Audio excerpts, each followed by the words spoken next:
പരിശുദ്ധമായ ഒരു രാത്രിയിലാണ് നാം എല്ലാവരും ഇവിടെ സന്നിഹിതരായിട്ടുള്ളത്. പരിശുദ്ധമായ റമദാനിലെ ലൈലത്തുൽ ഖദറിനെ പ്രതീക്ഷിക്കാവുന്ന രാത്രിയിൽപ്പെട്ട ഒരു രാവാണ് ഇന്ന്.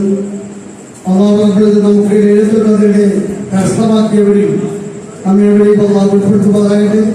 നാം ചെയ്ത എല്ലാ ഇബാദത്തുകളും പരിപൂർണമായും കരുണക്കല്ലാതെ സ്വീകരിച്ച് നാളെ ഭാരതീയ ലോകത്ത് സ്വർഗത്തിൽ പ്രവേശിക്കുവാൻ തോൽപ്പിക്കാൻ നമുക്കും നമ്മുടെ മാതാപിതാക്കൾക്കും മകൾക്കും ഭർത്താക്കന്മാർക്കും നാം സ്നേഹിക്കുന്ന എല്ലാവർക്കും അല്ലാഹു അനുഗ്രഹം നൽകട്ടെയെന്ന് ആത്മാർത്ഥമായി ചോദിച്ചതുകൊണ്ട് ഈ മാതാ സംഭവത്തിൽ നേരത്തെ പറഞ്ഞതുപോലെ ഇതിന്റെ ഉത്ഭവം മുതൽ മദർസയുടെ ഉത്ഭവം മുതൽ തന്നെ ഇതുമായി ബന്ധപ്പെടുവാനും ഇതോടൊപ്പം സഹകരിക്കുവാനും പ്രധാനപ്പെട്ട ഗഫൂർ സാറിന്റെ കൂടെ തന്നെ ആത്മാർത്ഥമായി ഈ പ്രസ്ഥാനത്തിന് വേണ്ടി പ്രവർത്തിക്കാൻ സാധിച്ചിട്ടുണ്ട്.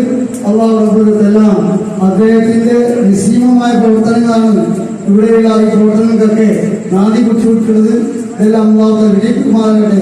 ദീർഘായുസ്സ് സമാപിക്കുന്നു അദ്ദേഹത്തിന് നമുക്ക് എല്ലാവർക്കും അല്ലാഹു പ്രദാനം ചെയ്യട്ടെന്ന് ആത്മാർത്ഥമായി ചോദിച്ചതുകൊണ്ട് ഈ മഹത്തായ സമൂഹത്തിന് എല്ലാവിധ ഭാഗങ്ങളും നേർന്നുകൊണ്ട് ഞാൻ നിർത്തുന്നു. അതിനെന്തെല്ലാം